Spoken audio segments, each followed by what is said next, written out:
Hi friends, welcome to my video. ఈరోజు అటుకుల పులిహోరతో మీ ముందుకు వచ్చేసాను. చిటికెలో తయారు చేసే అటుకుల పులిహోర ఏ విధంగా తయారు చేసుకోవాలో ఈరోజు మీకు నేను చూపిస్తాను. చూడండి. ఏం టిఫిన్ చేసుకోవాలా అని ఉదయాన్నే ఆలోచిస్తున్న మా ప్రేక్షకులందరి కోసం చిటికెలో అటుకుల పులిహోర. అటుకుల్ని ముందుగా వాటర్లో వేసి శుభ్రంగా 2-3 సార్లు కడుక్కొని పక్కన ఉంచుకోవాలి. ఎందుకు కడుక్కోవాలి అంటే అటుకులు కొంచెం మెత్తగా అవ్వాలి.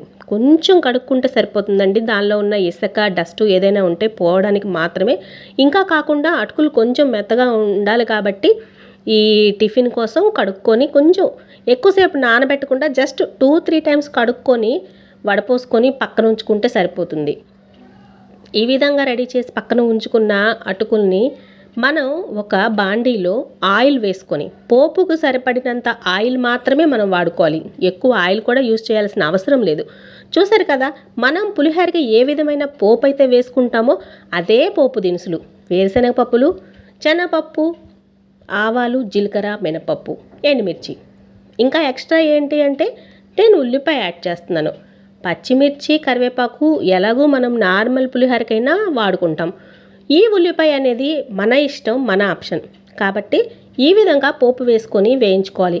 అన్నీ కరెక్ట్గా దోరగా వేయించుకోవాలి. ఈ కలర్ మాత్రం చాలా చాలా ఇంపార్టెంట్.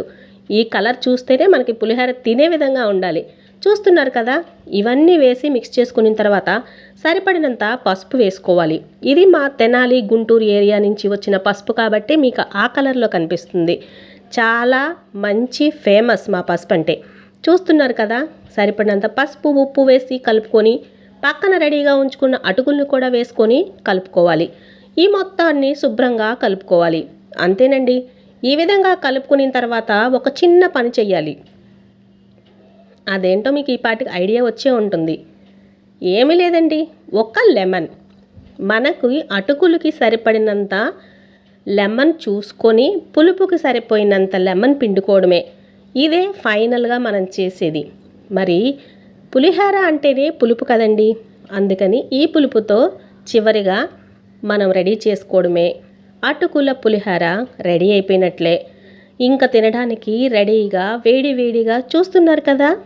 ఇంకెందుకండి ఆలస్యం, రేపే ఈ టిఫిన్ రెడీ చేసి మీరందరూ ఎంజాయ్ చేస్తారని అనుకుంటున్నాను.